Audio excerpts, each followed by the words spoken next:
আমি তিনটা উদ্দেশ্যে কথাগুলো তুলে ধরবো সংক্ষিপ্ত আকারে। এক, কেন আমি হিন্দু থেকে মুসলমান হইলাম। দুই, কেন আমি মন্দির থেকে মসজিদ আসলাম। আমার 6টা কিতাব লিখতেছি, এই 6টা কিতাব থেকে 3টা কিতাব নিয়ে আলোচনা করব, যে 3টা কিতাব বর্তমান উম্মতের জন্য এটা প্রযোজ্য।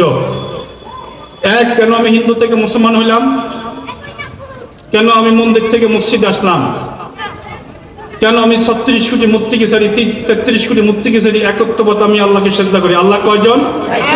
আমার সাথে একটু হাঁ বা বলিয়েন, হাঁ হইলে না হইলে না। আমি একটু গরম, তো এই গরমের মাঝে একটু তৃপ্তি আছে। এক, কেন আমি হিন্দু থেকে মুসলমান হইলাম। মুসলমান মানিয়েছেন কে? জুড়ে বলেন। দুই, কেন আমি মন্দির থেকে মসজিদ আসলাম। কেন আমি মন্দির থেকে মসজিদ আসলাম, আমাকে মন্দির থেকে মসজিদে আনলো কে? আপনারা সেজদা করেন কোথায়? জোরে বলেন, সেজদা করেন কোথায়? তিন, কেন আমি 36 কোটি মূর্তিকে ছাড়ি 33 কোটি মূর্তিকে ছাড়ি একত্ববাদ আল্লাহকে আমি শ্রদ্ধা করি। আমি কাকে শ্রদ্ধা করি? আপনারা কাকে শ্রদ্ধা করেন? কাকে শ্রদ্ধা করেন? আবার বলেন, কাকে শ্রদ্ধা করেন? এক, আমার বাড়ি কুমিল্লা ডিস্ট্রিক্টে, সাবেক লাকসাম, বর্তমানে মনোহরগঞ্জ থানায়। আমি বাংলাদেশ নিয়ে এশিয়া মহাদেশের মধ্যে প্রখ্যাত যে বৃষ্টি শিল্পপতির সন্তান। হে হিন্দু ভাইরা, হে বৌদ্ধ, হে খ্রিস্টান, হে নাস্তিক, হে রামবাম শুনে নাও। হে মুসলমান ভাইরা, যুবকরা শুনে নাও। মাদ্রাসার মুআল্লিম মোতায়েন শুনে নাও। হিন্দু ভাইরা শুনে নাও, বৌদ্ধ খ্রিস্টান শুনে নাও। হিন্দু থেকে ভাই বলা যাবে না, তো খাতির নিয়ে বলতেছে। হে হিন্দু ভাইরা শুনে নাও, বেনামাজে মুসলমানের শুনে নাও, প্রবাসী ভাইরা শুনে নাও। বাংলাদেশ এশিয়া বাবার প্রশংসা করা যাবে না, কিন্তু শিক্ষার জন্য কিছু কথা বলা যায়। হে দুনিয়ার মুসলমানরা শুনে না, নাস্তিক ভাইরা শুনে নাও, বেনামাজে মুসলমানরা শুনে নাও। বাংলাদেশ এশিয়া মহাদেশের মধ্যে প্রখ্যাত বৃষ্টি শিল্পপতির সন্তান আমি। আমার বাড়ি, গাড়ি, টাকা পয়সা কোনো কিছু সব অভাব ছিল না, শুধু একটা জিনিস অভাব ছিল, সেটা হচ্ছে ঈমান। এবার আপনাদের কাছে প্রশ্ন করতে চাই, টাকা বেশি নাকি ঈমানের দাম বেশি? বলেন, টাকা বেশি নাকি ঈমানের দাম বেশি?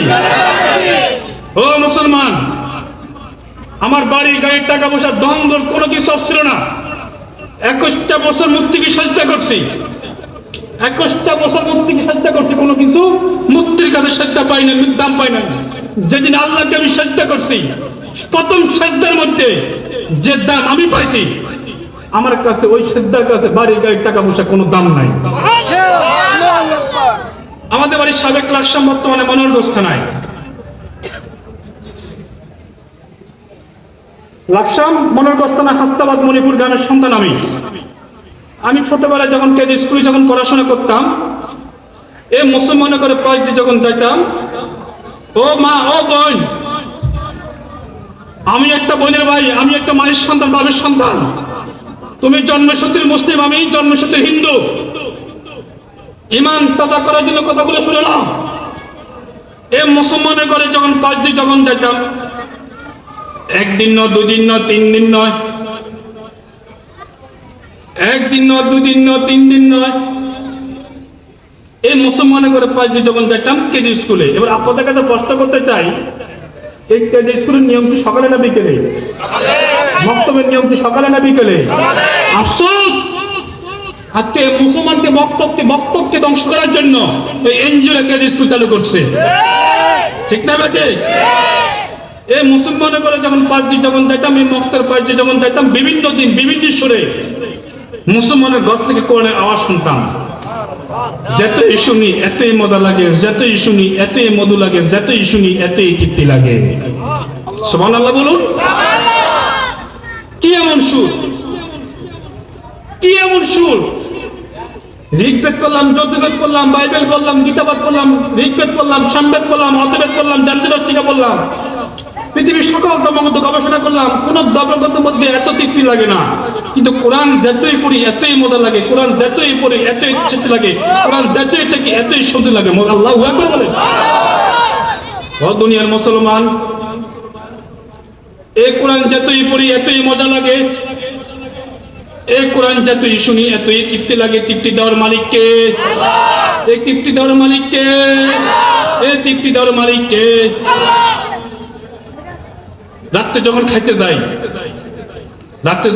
যাই কে আমাকে ডাকে?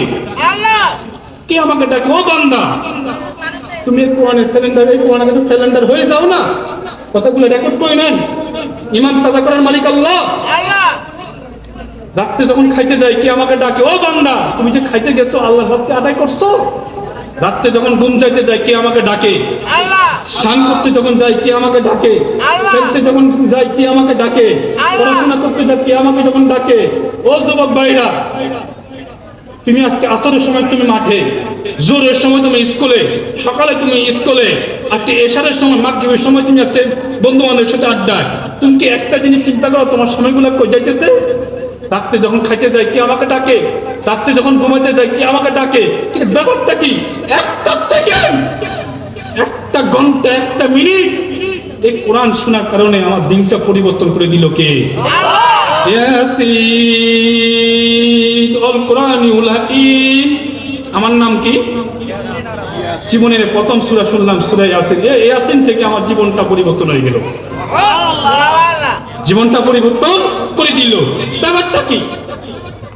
তখন হুজুরকে যা জিজ্ঞাসা করলাম, হুজুর আপনি যে কোরআনটা পড়লেন, আমি তো জানি না, এখন জানি কোরআন, এখন জানি আল্লাহর কালাম। ইসলাম কবুল করার পরে যখন মাদ্রাসা যখন পড়াশোনা করি, তখন ওই লোকটাকে জিজ্ঞাসা করলাম, দাঁড়িয়ে একটা লোককে জিজ্ঞাসা করলাম, হুজুর বলেন তো, আপনি যে বইটা পড়তেছেন, এই বইটা কি মানুষের মানুষের বই? তখন উনি আমাকে কষ্ট করলো, তুমি কি হিন্দু সন্তান না মুসলমানের সন্তান? তখন আমি বললাম, আমি অমুক বাড়ির অমুকের সন্তান, আমি অমুক বাড়ির অমুকের সন্তান। না, এটা কোনো মানুষের কোনো বই না, এটা স্বয়ং আল্লাহর কালাম। কার কালাম? কার কালাম? তখন আমি যখন 2007 যখন ঢাকা ধানমন্ডি সিটি কলেজ থেকে যখন ডিগ্রি পাস করি, সংক্ষিপ্ত আকারে কথাগুলো বলতেছি কেন, আমার পরে ওয়াজিন কেরাম আছেন। 2007 যখন ঢাকা ধানমন্ডি সিটি কলেজ যখন ডিগ্রি পাস করি, এক ডিগ্রি পাস করে আগে পরে বাবার সাথে এশিয়া এবং পৃথিবীর মধ্যে আমি কিছু কিছু রাষ্ট্র আমি সবক করি। ও যুবক ভাইরা, আমার মান সম্মান, টাকা পয়সা, দ্বন্দ্ব কোনো কিছু ছিল না, শুধু একটা দিকে সবচেয়ে, সেটা ঈমান। এই ঈমানের জন্য 21টা বছর আমি ধর্ম গবেষণা করছি, অন্ধের মতন আমি ইসলাম কবুল করি নাই, জানি শুনে ইসলাম কবুল করে আল্লাহর কাছে সিলিন্ডার হয়ে মুসলমান হয়ে গেছি। ও যুবক শুনে নাও, ঈমান কাকে বলে? ঈমান কাকে বলে? ঈমান কাকে বলে? ঈমান কাকে বলে? 2007 যখন ঢাকা ধানমন্ডি সিটি কলেজ থেকে 2003 আমি ইসলাম কবুল করি। 4 বছর বাপ্পার সাথে গোপনে গোপনে ছিলাম। 4 বছর বাপ্পাকে বুঝতে দি নাই। বাপ্পা মূর্তি পূজা করছে, কিন্তু আমি কিন্তু মূর্তি করে নাই। আজান দিছে, দরজা বন্ধ করে নামাজ পড়তাম। আজান দিছে, দরজা বন্ধ করে নামাজ পড়তাম। আজান দিত, নামাজ দরজা বন্ধ করে নামাজ পড়তাম, কিন্তু বাপ্পাকে বুঝতে দি নাই, বাপ্পাকে বুঝতে দি নাই। তো 2007 যখন ঢাকা ধানমন্ডি সিটি কলেজ থেকে ডিগ্রি পাস করি, এই ডিগ্রি পাস করে আগে পরে বাবার সাথে এশিয়া এবং পৃথিবীর মধ্যে কিছু কিছু রাষ্ট্র আমি সবক করি। সবক করে আগে পরে বিভিন্ন ধর্মগ্রন্থ আমি রিসার্চ করি, কিন্তু একটা ধর্মগ্রন্থ আমি নাপাক অবস্থায় ধরতে পারি নাই।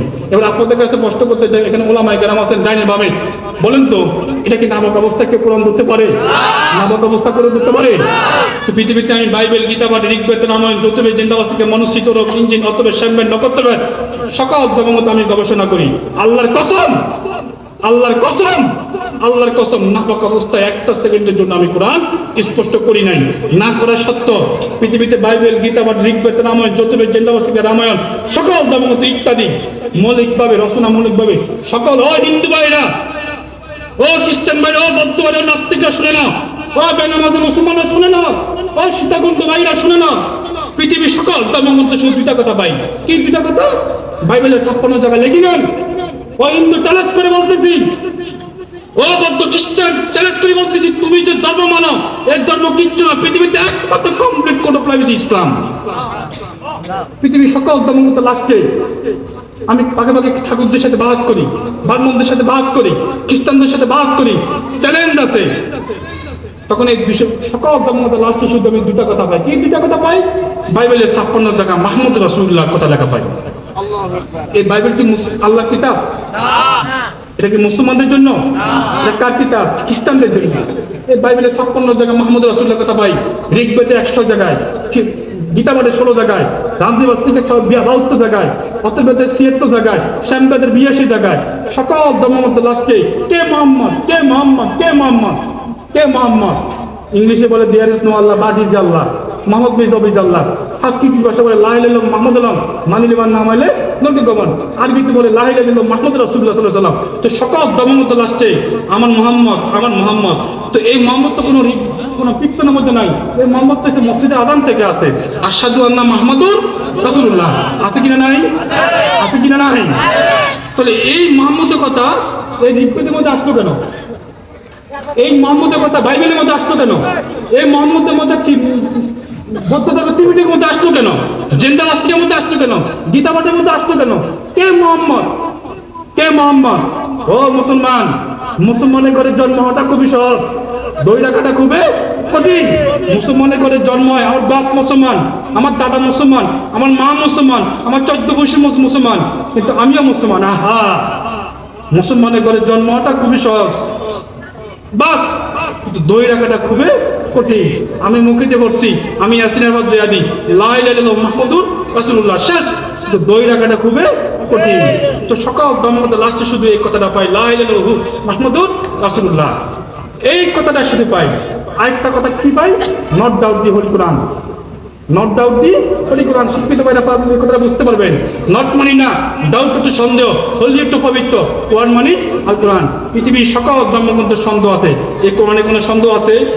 কোরআনে কোনো সন্দেহ আছে? জোরে বলেন, কোরআনে কোনো সন্দেহ আছে? আমার সাথে কথা বলে, কোরআনে কোনো সন্দেহ আছে? তো পৃথিবীতে বোঝা গেল not doubt the holy Quran, I কিছু ফরগেটেড কেয়ার দি আল্লাহ। পৃথিবীর সকল ধর্মের মধ্যে সন্দেহ আছে, কোরআনে কোনো সন্দেহ নাই। জোরে বলেন কথাটা, জোরে বলেন। তো পৃথিবীর সকল ধর্মের মধ্যে সন্দেহ আছে, কোরআনে কোনো সন্দেহ নেই। তো বোঝা গেল পৃথিবীতে বাইবেলে সন্দেহ আছে, ঋগ্বেদে সন্দেহ আছে, যজুর্বেদ, অথর্ববেদ, সামবেদ, গ্রন্থাবলী, গীতাবাদ, সকল ধর্মের মধ্যে সন্দেহ আছে, কিন্তু আমার এই কোরআনে কোনো সন্দেহ নেই। তাহলে কোরআনের মালিক কে? কোরআনের মালিক কে? আবার বলেন, কোরআনের মালিক কে? ও দুনিয়ার মুসলমান, ও মুসলমান ভাইরা, তখন 2002 সালে ইন্দোনেশিয়া সফরে যাই। ওই রাষ্ট্রে সুনামি হয়। সুনামিটা আমি দেখি না, সুনামি হওয়ার পরে আমি গেছিলাম। সুনামিতে মন্দির মানে ভগবানের ঘর, গির্জা মানে যীশু খ্রিস্ট ঘর, বৌদ্ধ মন্দির মানে ঈশ্বরের ঘর, সকল কিছু ধ্বংস হয়ে গেছে, হাজার হাজার মানুষ মারা গেছে, কিন্তু একটা মসজিদ সুনামিতে ধ্বংস হয় নাই। মসজিদ কার ঘর? মসজিদ এসে বাইতুলের অংশ, এই জন্য আল্লাহর ঘর বলা হয়। মসজিদ কার ঘর? বলছিলাম না কেন আমি হিন্দু থেকে মুসলমান হলাম, কেন আমি মন্দির থেকে মসজিদ আসলাম, কেন আমি 37 কোটি মূর্তিকে সেই একত্বতা আল্লাহকে আমি শ্রদ্ধা করলাম। কথাগুলো বুঝতেছেন? ওলামায়ে কেরাম বয়ান তো অনেক শুনেন, ইমান তাজা করার জন্য কথাগুলো শুনে নেন। পরে ইন্দোনেশিয়া সুনামিতে যখন গেলাম, সুনামিতে যাওয়ার পরে কিছু কিছু হিন্দুকে জিজ্ঞাসা করলাম, খ্রিস্টানকে জিজ্ঞাসা করলাম, বৌদ্ধকে জিজ্ঞাসা করলাম, আপনারা যে মন্দির থেকে মসজিদে আসলেন, কেন আসলেন? আপনাদের গির্জা থেকে মসজিদে আসলে কেন আসলেন? বৌদ্ধ মন্দির থেকে কেন আসলেন? দেখেন, আমরা যে হিন্দু বৌদ্ধ খ্রিস্টান করে না, তোমাদের মূর্তিকে শ্রদ্ধা করে, মূর্তি কিচ্ছু না, কিচ্ছু না, কিচ্ছু না, চ্যালেঞ্জ দিয়ে বললাম। তখন ওই হিন্দুকে জিজ্ঞেস, কেন আপনারা আসলেন, কেন আপনারা মসজিদে আসলেন? ওনারা প্রশ্ন করলো, দেখেন আমাদের মূর্তিকে শ্রদ্ধা করি, এই মূর্তি আমাদেরকে কিচ্ছু করতে পারে না। আমরা যে গৌতম বুদ্ধকে শ্রদ্ধা করি, এই গৌতম বুদ্ধ আমাদেরকে কিচ্ছু করতে পারে না। আমরা যে গদকে শ্রদ্ধা করি, যে বাইবেল যীশু খ্রিস্টকে শ্রদ্ধা করি, এই যীশু খ্রিস্ট আমাদেরকে রক্ষা করতে পারে নাই। তো কে রক্ষা করলো? তো মুসলমানের মসজিদের মালিক যে আল্লাহ। মুসলমানের মসজিদের মালিক কে? আমার আপনার মালিক কে? যখন তোমার কেউ ছিল না বান্দা, তখন ছিলাম আমি। এখন তোমার সব বুঝে বান্দা, পড়লাম কি করে? আমি। আবার যখন তোমার কেউ থাকবে না বান্দা, তখনও থাকবো আমি আর আমি। ও যুবক, 1 মাস 19 দিন একটা ঘরের মধ্যে বন্দী করে রাখছিল ইন্ডিয়ার কারাগারে। 1 মাস 19 দিন ঘরের মধ্যে বন্দী করে রাখছিল। 7 বছরটা মনাবাকি বলছিল। মনাবাকির বলে, মনাবাকি তুই খ্রিস্ট খ্রিস্ট বলতো। একবার বলি কোন অবশ্য না, 2বার বলি মনাবাকি তুই খ্রিস্ট খ্রিস্ট বলতো, 3বার বলি মনাবাকি তুই খ্রিস্ট খ্রিস্ট বল। সে আমাকে দমক মানে বলে, ওস্তাদ আমি কৃষ্ণ কৃষ্ণ বলতে পারবো না, আমি আল্লাহ আল্লাহ আল্লাহ বলবো। ও যুবক, আজকে তোমার মসজিদ আযান দেয়, তোমার কোনো খবর নাই। ফজরে আযান দেয়, তোমার কোনো খবর নাই। জোরে আযান দেয়, কোনো খবর নাই। আসরে আযান দেয়, খবর নাই। মাগরিব চলে গেল, কোনো খবর নাই। এশা চলে গেল, কোনো খবর নাই। 700টা মনাবাকি চাল। জার্মানে গেলাম, জার্মানের বার্লিনের 2005 সালে ঘটনা। উত্তর দিকে একটা জঙ্গল, বিশ্বের মানচিত্রে সবচেয়ে ঘূর্ণিঝড় স্পিরিস ওই দেশে। এমন ভাবে ঘূর্ণিঝড় হয়, ডাইন পাশ থেকে গাছগুলো পেছে পেছে লেগে গেছে, লা ইলাহা ইল্লাল্লাহু মুহাম্মাদুর রাসূলুল্লাহ। ওই তো গাছের কোনো মুক্তির নাম লিখলো না, কোনো কৃষ্ণের নাম লিখলো না, কোনো হরের নাম লিখলো না, কোনো রামের নাম লিখলো না, লিখলো কার নামে? আল্লাহর নামে। পাঞ্চের পেরিসে গেলাম, পেরিসের পূর্ব দিকে একটা পাথর ঝুলন্ত অবস্থায়, নিচে দিয়ে মোহাম্মদ, উপরে আল্লাহ। যেখানে যাই সেখানে আল্লাহ, যেখানে যাই সেখানে আল্লাহ, যেখানে যাই সেখানে আল্লাহ। কে আল্লাহ? কে আল্লাহ? কে আল্লাহ? কে আল্লাহ? 22 বছর 21 বছর মুক্তিকে চেষ্টা করছিলাম, কোনো কিচ্ছু পাই নাই, কোনো কিচ্ছু পাই নাই। অগ্নি পুজো করতাম, মূর্তি পুজো করতাম, একাদশী করতাম, কোনো শান্তি পাই না রে যুবক, কোনো শান্তি পাই নাই। 1 মাস 19 দিন এটা ঘরের মধ্যে বন্দি করে রাখছিল। লম্বা আলোচনা তো এখানে করতে পারবো না, ওয়াজিং ম্যাডাম আছেন, নাচকে অক্ষর অক্ষর তুলে ধরতাম সময় পাইলে। 1 মাস 19 দিন এটা ঘরের মধ্যে বন্দি করে রাখছিল। 1 মাস 19 দিন একটা ঘরের মধ্যে বন্দি করে রাখছিল। কোন দিকে উত্তর, কোন দিকে দক্ষিণ, কোন দিকে পশ্চিম জানতাম না। যখন বিভিন্ন দেশ সফর করে রাখে, বাংলাদেশে আসলাম, বাবাকে জিজ্ঞেস করলাম, বাবা আমার ঠাকুরমা কাকে বলে? দাদিমাকে বলে। আপনার চট্টগ্রামের মানুষ, ওলামা কেরামের মানুষ, আমি তো কুমিল্লার সন্তান, আমার ভাষাগুলো বুঝেন কিনা জানি না, তো আমার কথাগুলো একটু শক্ত, একটু বুঝে নেন, ইমান কথাগুলোর উদ্দেশ্য কথাগুলো তুলে ধরতেছি। বাবাকে জিজ্ঞেস করলাম, বাবা আমার ঠাকুমা যে মারা গেছে, আমার ঠাকুমা কি করবেন? আমার বাবার চোখের পানি ছেড়ে দিয়ে বলে, সঞ্জয়, আমার আগের নাম সঞ্জয় চন্দ্র ভৌমিক, বর্তমানে ইয়াসিন আরাফাত। এই কোরআন থেকে, এই কোরআন শোনার কারণে আমার নাম ইয়াসিন আরাফাত রাখলাম। ও যুবক, কোরআন থেকে সরিয়ে দেন না। এই কোরআনকে যে সম্মান করছে, কোরআন তাকে সম্মান করছে। ওমর কোরআনের বিরুদ্ধে ছিল, কিন্তু ইসলাম কবুল করার কারণে তোমার অর্ধবিশ্বে খলিফা হয়ে গেছে। আমি ইয়াসিন আরাফাত কে চিনতো? এই কোরআনকে সম্মান করার কারণে আজ পর্যন্ত 231 জন মানুষ আমার কাছে ইসলাম কবুল করেছে। কে আমাকে চিনতো? আজকে আমাকে পুরো বিশ্বে একটা মেশিনে, একমাত্র কোরআনের কারণে, আলহামদুলিল্লাহ। বাবাকে জিজ্ঞেস করি, বাবা আমার ঠাকুমা আপনি কি করবেন? চোখের পানি ছেড়ে দিয়ে বলে, সঞ্জয় আমার ঠাকুর আমাকে বসাই বলছে তোমার মাকে, তোমার ঠাকুমাকে আগুন দেওয়ার জন্য। আমি চিন্তা করলাম, আজকে আমার ঠাকুমাকে আগুন দিবে আমার বাবাই, আমার বাবাকে, আমার এই ঠাকুমাকে, আমার ঠাকুমা আমার বাবার জন্য কত কষ্ট করছে। ঠিক আমার মা যখন মারা যাবে, আমার বাপ যখন মারা যাবে, আমার বাবার শরীরে আমি আগুন দেওয়া লাগবে, আমার মার শরীরে আগুন দেওয়া লাগবে। এবার আপনাদেরকে বোঝানোর উদ্দেশ্যে একটা কথা বলি। মসজিদের ইমাম সাহেব, খতিব সাহেব, মাদ্রাসার মোতান সাহেব যদি বলে আপনার মাকে আপনি আগুন দেন, আপনার বাপকে আগুন দেন, আপনি কি পারবেন আপনার মাকে আগুন দিতে? পারবেন? আপনার মাকে আপনি আগুন দিতে পারবেন? আপনার বাবাকে আপনি আগুন দিতে পারবেন? এই যুবক ভাই, আপনারা উত্তর দিতে পারবেন?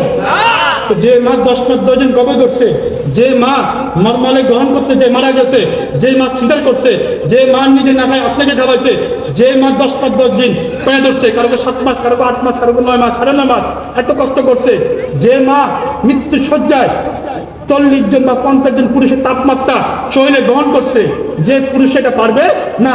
যে মা আপনাকে এত কষ্ট করি, যে সন্তান জন্ম দিতে যায়, অনেক মা মারা যায়, যে বাপ প্রবাসে থাকে, বিদেশে থাকে, চাকরি করে, বাড়ি নীলফামারী, বাড়ি রংপুর, চট্টগ্রামে চাকরি করে, চট্টগ্রামে মানুষ ঢাকাতে যায়, বিভিন্ন জায়গায় যায় চাকরি করার জন্য, সন্তানকে মানুষ করার জন্য।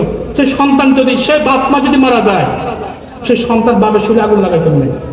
সে মাস শরীরে আগুন লাগাই কেমনে? এবার আপনাদের কাছে প্রশ্ন করতে চাই, কত আপনারা দেন, মাসালা আপনারা দেন, এটা কি বেজ্জত না ন্যায্যত? এটা কি ন্যায্যত না বেজ্জত? বেজ্জতি হাত থেকে আমি বাঁচার জন্য একমাত্র ইসলাম কবুল করে মুসলমান হয়ে গেলাম। আজকে ইসলাম কবুল করার কারণে আজকে আমি চোখটা অন্ধ করলাম। আজকে ইসলাম কবুল করার কারণে আজকে চাইনিজ কলের কোপ খেলাম। আজকে ইসলাম কবুল করার কারণে আজকে কানে শুনি না। আজকে ইসলাম কবুল করার আজকে দাঁত ভাঙলাম। আজকে ইসলাম কবুল করার কারণে আজকে খুদ্দি কান গেলাম। আজকে ইসলাম কবুল করার কারণে পায়ের মধ্যে গরম তাওয়ালে সেক লাগালাম। ইসলাম কবুল করার কারণে পিছন দিয়ে রড দিয়ে আঘাত করছিল, আপনার তো রাতের বেলা শুতে পারে না, আমি শুতে পারি না, চটপট করি। আজকে ইসলাম কবুল করার কারণে যে পানি চাইছিলাম, মুখের মধ্যে পেশাব করে দিয়েছিল, তবু তো ইসলাম ছাড়ি নাই, তবু তো কোরআন ছাড়ি নাই, তবু তো নামাজ ছাড়ি নাই। ইসলাম কবুল করার কারণে মাথার নিচময় দিয়ে, পাটা উভয় দিয়ে আক্রমণের উপর আক্রমণ, আক্রমণের উপর আক্রমণ, তবু তো ইসলাম ছাড়ি নাই। এই কোরআনকে ওয়াদা করে বলতেছি, কোরআনের নামে ওয়াদা করা ঠিক না, আল্লাহর কসম করে বলতেছি, আজ পর্যন্ত ইসলাম কবুল করার পর থেকে এক ওয়াক্ত নামাজ আমি কাজা করি না, আমাকে সারিও নাই। তুমি কেন মুসলমানের ঘরে জন্ম নামাজ ছেড়ে দাও? তুমি কেন মুসলমানের ঘরে জন্ম আমার নবীর কলিজা আঘাত দাও? তুমি কেন মুসলমানের ঘরে জন্ম হারাম খাও? তুমি কেন মুসলমানের ঘরে জন্ম সুদ খাও? তুমি কেন মুসলমানের ঘরের জন্ম, তোমার স্ত্রীটাকে, তোমার বোনটাকে তুমি ব্যবস্থা চালাও? তুমি কেন মুসলমানের ঘরের জন্ম, তুমি হালাল খাও কম খাও, এই জিনিসটা ফিকিরটা করতে পারো না? তুমি কেন মুসলমানের ঘরের জন্ম, তুমি মুসলমান ও বেনামাজি থাকো? তুমি কেন মুসলমানের ঘরের জন্ম, তোমার টাকুর নিচে কাপড় থাকে? তুমি কেন মুসলমানের ঘরের জন্ম, তোমাকে এখন হিন্দুর মতন লাগে? তুমি কেন একজন মুসলমানের ঘরের জন্ম হই, তোমাকে একজন হিন্দুর মতন মহিলা লাগে? ও মুসলমান, আমি তো ইসলাম কবুল করার পরে আমাকে যে নির্যাতন করছিল, মুখে ফেসাদ করে দিয়েছিল, আমার তো কোনো আফসোস নাই। আমার যে চোখটা অন্ধ করলো, আমার কোনো আফসোস নাই। আমার যে মাথার উপর চাইনিজ কোপ দিছিল, কোনো আফসোস নাই। আমার এই যে কানটা শেষ করে দিল, কোনো আফসোস নাই। আমার এখান দিয়ে যে খুঁজতে টান দিয়েছিল, কোনো আফসোস নাই। তুমি তো রাতের বেলা শুতে পারো, আমি ঠিক কোনো শুতে পারি না। পিছন দিয়ে রডটি আঘাত করছে, আমার তো কোনো আফসোস নাই। আমাকে যে মুখের মধ্যে ফেসাদ করে দিয়েছিল, আমি তো ফেসাদের গন্ধ পাই নাই, আমি তো সুগন্ধের গন্ধ পাইছি। আমি তো ইসলাম কবুল করার পর থেকে এক টক্তের জন্য আমি তো নামাজ ছাড়ি নাই, নামাজ কাদা করি নাই। আমি তো এক টক্তের জন্য আমি গালে খুল লাগা নাই। তুমি কেন মুসলমানের ঘরের জন্ম, তুমি নামাজ ছেড়ে দাও? এই উত্তরগুলো তোমার কাছে আমি জানতে চাই।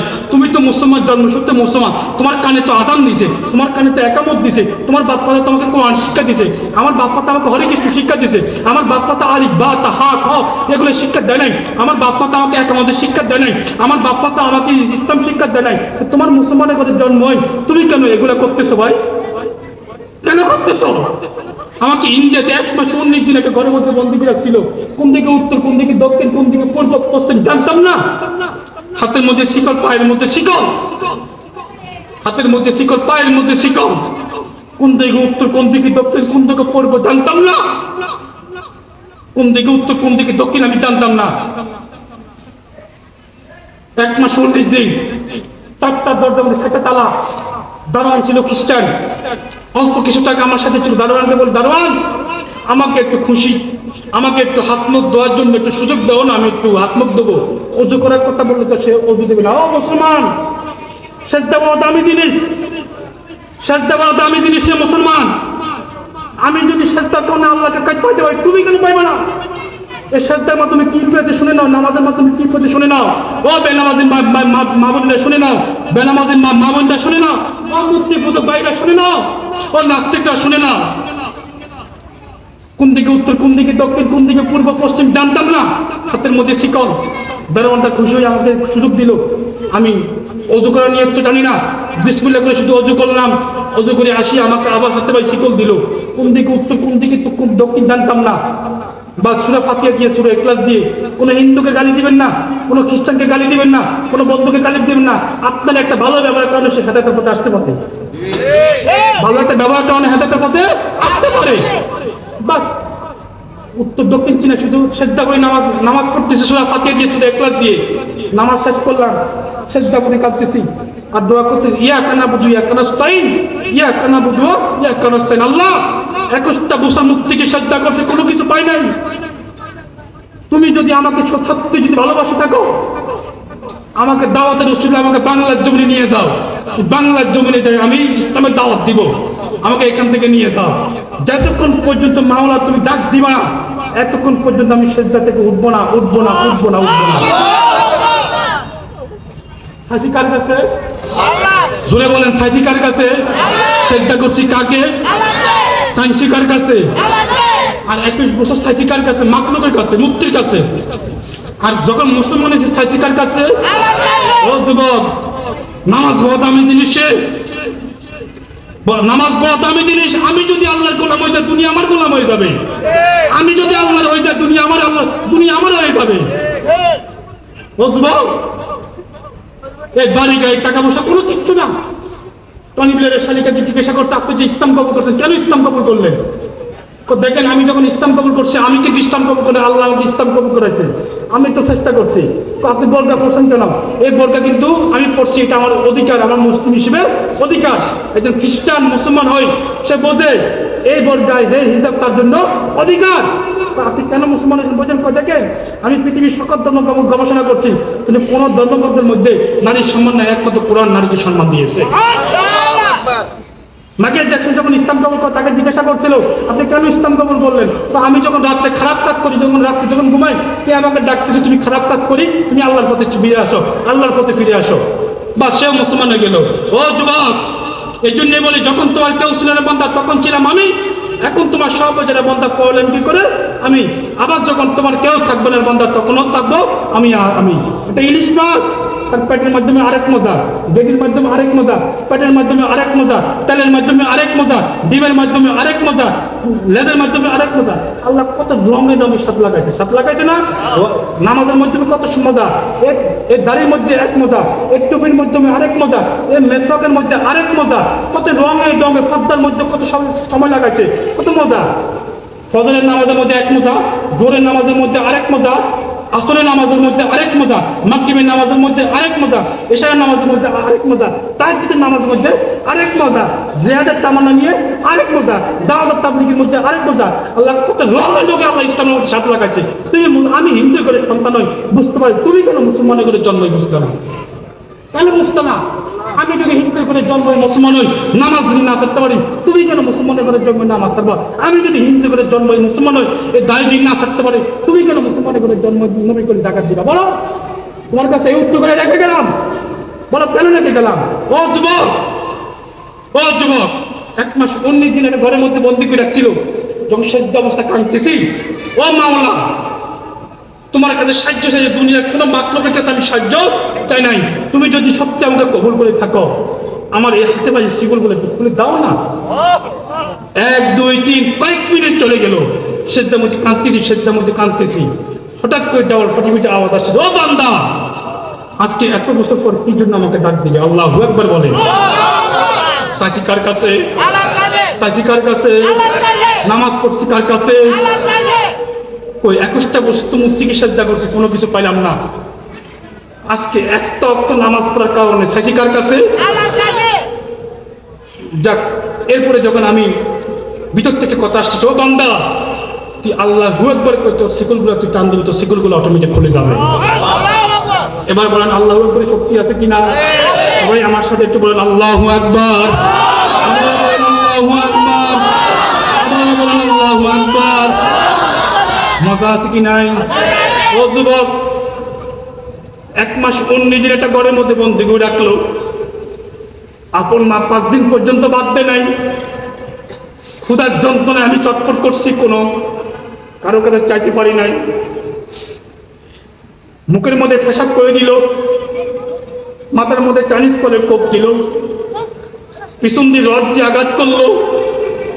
আপন মা 5 দিন পর্যন্ত আমাকে বাদ দিল না। একটু পানি চেয়েছিলাম, পানি পর্যন্ত আমাকে দেয় নাই। আমার আপন মা, তুমি তো মুসলমানের করে সন্তান, তুমি নামাজ পড়ার কারণে, ঈমান আনার কারণে তোমার মা তোমার কদিন তোমার খানা বন্ধ করছে, এই প্রশ্ন তোমার কাছে রেখে গেলাম। ও যুবক ভাই, তোমার হাতে পাই অনুরোধ, এখন আমার মালিককে চেনো, এখন আমার মালিককে চিনো, এখন আমার মালিককে চিনো, নাহলে উপায় নাই। যমুনা কোম্পানির মালিক, হাজার হাজার কোটি টাকার মালিক, বিলিয়ন ট্রিলিয়ন কোটি টাকার মালিক, যখন মারা গেল, মারা যাওয়ার আগে বললো, আমাকে যদি কেউ একটু অক্সিজেন দিতে পারো, আমার অর্ধেক সম্পত্তি আমি লিখে দিব। কেউ দিতে পারবে অক্সিজেন? কেউ দিতে পারবে? দেওয়ার মালিককে বলেন তো, দেওয়ার মালিককে। বিশ্বের মধ্যে বড় বড় ডাক্তার আছে ওনাকে অক্সিজেন দেওয়ার জন্য, আমার অর্ধেক সম্পত্তি আমি লিখে দিব। কিন্তু আল্লাহ তাআলা আমাকে 24 ঘন্টার মধ্যে 3 লক্ষ টাকার অক্সিজেন দেয়। সে আল্লাহর জন্য আমি কি করছি বলেন? বাস বিনা অক্সিজেনে উনি মারা গেছে। আল্লাহ যাকে চায় তাকে হেদায়েত করে, যাকে চায় তাকে আবার হেদায়েত থেকে বঞ্চিত করে। এই জন্যই বাস আমাকে যখন আসতেছিলাম, তখন হাতের মধ্যে শিকলগুলো অটোমেটিক খুলে গেল। সামনের দিকে যখন অগ্রসর হলাম, দরজাগুলোর মধ্যে দারোয়ান অজ্ঞান হয়ে পড়ে আছে। হাস করি জিজ্ঞাসা করলাম, মাবুদ তুমি যদি শিকল খুলতে পারো, দরজাগুলো একটু খুলতে পারো। আমার এই কথাগুলো করার কারণ কি, আজকে বলার কারণ কি, যখন আপনার একটু ইমান কি, নামাজ থেকে যখন বঞ্চিত না হন, এই কথাগুলো বলার আজকে। আমি ইসকন নিয়ে বেশি কথাবার্তা বলি, কাদিরি নিয়ে বেশি কথাবার্তা বলি, হিজবুত তৌহিদ নিয়ে কথাগুলো বেশি বলি। তাহলে ইউটিউবে দেখবেন আমি এগুলো নিয়ে বেশি আলোচনা করি বেশি। কেন? বর্তমানে ইসকন মারাত্মক রূপে দাঁড়াইছে, আর হিজবুত তৌহিদ আগাগোড়া কাফের, কাদিয়ানি আগাগোড়া কাফের, নবী পরে নবী নাই। তখন যখন সামনের দিকে যখন অগ্রসর হইতেছি, বাস ভিতর থেকে আবার কথা ছিল, বান্দা তো বিসমিল্লাহ করে দরজার মধ্যে হাত দিলে দরজাগুলো অটোমেটিক খুলে যাবে। এক একটা দরজার মধ্যে বিসমিল্লাহকে হাত দিলাম। এবার বলেন তো বিসমিল্লাহ বলতে বরকত আছে কি নাই? বিসমিল্লাহ বলতে বরকত আছে কি নাই? যে কোনো ভালো কাজে, যে কোনো ভালো কাজে বিসমিল্লাহ বলবেন তো ইনশাআল্লাহ? ইনশাআল্লাহ বলবেন তো? বাস দরজাগুলো যখন খুলে আমি দৌড়তেছি, চারটা কুকুর আমার কামবা তো আসতেছে। কুকুরে বলি, কুকুর সাবধান, আমার কামবাস না, আমার কামবাস না। যে মালিক তোকে সৃষ্টি করছে, কুকুরের মালিককে, কুকুরের মালিককে, কুকুর আমার কামবাস তো আসতেছে। কুকুরকে কুকুর আমার কামবাস না। একবার না, দুইবার না, তিনবার না, মালিক মালিক বলছি চিনে না। চারবারের সময় যখন আল্লাহ আল্লাহ বলছি, যে চোখের পানি ছেড়ে দিয়ে উপরে মুইয়া খেয়ে ডাক দেয়। আমি চিন্তা করি, কুকুরেও যদি মালিক চিনে, পাখি যদি মালিক চিনে, পাত্রে যদি মালিক চিনে, গাছগাছে যদি মালিক চিনে, আপনারা কি সেই মালিককে কি চিনবেন নাকি চিনবেন না? হাত তুলে দেখেন তো, চিনবে কি চিনবেন না? চিনবেন কি চিনবেন না? বল আল্লাহ আমাদেরকে কবুল করে নেন, বল আল্লাহ আমাদেরকে কবুল করে নেন। এই জন্যই ভাই ইনশাল্লাহ আমার এই ছোট্ট কথাগুলো থেকে মৌলিক আকারে যে কথাগুলো বলছি, ইনশাল্লাহ আমার যখন নামাজ না সারি, নবীর কলিজা আঘাত জয় না সারি, নিজেকে নিজে একটু কষ্ট করবো, এই বাইরে যে হিন্দু থেকে মুসলমান হয়, এইগুলো যদি করতে পারে, আমরা কেন পারবো না? ওনার জন্য যদি এগুলো বহন করা সহজ হয়ে যদি থাকে, আমরা কেন বহন করতে পারবো না? আরে ভাই আবু বকর সিদ্দিক রাদিয়াল্লাহু আনহু এত জান্নাতি ছিল, কিন্তু এরপর উনি কাঁদতো। আলী রাদিয়াল্লাহু আনহু জান্নাতি ছিল, এরপরে কাঁদতো। ওমর রাদিয়াল্লাহু আনহু জান্নাতি ছিল, এরপরে কাঁদতো। আবু বকর সিদ্দিক রাদিয়াল্লাহু আনহু গভীর জঙ্গলে যে কাঁদতো, আল্লাহ আমি যদি মানুষ না হই, গাছের পাতা হইতাম, তখন হাসরের মধ্যে আমার হিসাব দিতে হইতো না। তাহলে আমি আপনি যদি এত গুনাহ করার পরে কিসের আমার এত লাফালাফি? এর জন্য ভাই আমি আল্লাহর হয়ে যাই, দুনিয়া আমার হয়ে যাবে। আমি কার হয়ে যাব? ইনশাল্লাহ আজকে থেকে একটু বলেন, হুজুর আজকে থেকে আমার নামাজ ছাড়বো না বলেন। সারা গায়ে একটু কথা বলেন, হাত তুলে আল্লাহ, আল্লাহ আজকে থেকে নামাজ ছাড়বো না, নবীর কলিজা আঘাত দিব না, নামাজ ছাড়বো না ইনশাল্লাহ। নামাজ ছাড়বো না ইনশাল্লাহ। এবার তার আগে একটু স্বইচ্ছায় একটু হাত তুলে দেখান তো, স্বইচ্ছা একটু হাত তুলে দেখান তো, আজকে থেকে আমার নামাজ ছাড়বো না, হাত তুলে দেখান। আমি মাজলুম মানুষ, আমার দোয়াটা কবুল করে মালিক আল্লাহ। আমার এই হাতে 231 মানুষ ইসলাম কবুল করেছে। হয়তো এখানে দাওয়াতের মেহমান না, যে কোনো মাধ্যমে এসেছি, হুজুরা বলছে এই জন্য এসেছি। বলেন তো কারা কারা কি কোনো নামাজ পড়বো না আজকে থেকে বলেন? এই ভাইগুলা আমাকে খুশি করার জন্য, আল্লাহকে খুশি করার জন্য আমার হাতে হাতে রাখে একটু বলতে পারবেন তো ইনশাল্লাহ? আসেন একটু, আসেন আসেন একটু আসেন, লজ্জা শরম না, আসেন কবুল করে মালিক ইনশাল্লাহ। আমি মাজলুম হিসেবে দোয়া করবো, আসেন আসেন ইনশাল্লাহ। আপনার যদি একজন মানুষ নামাজ পড়েন, এই মাহফিলটা কবুল হয়ে গেছে ইনশাল্লাহ। ঠিক আছে।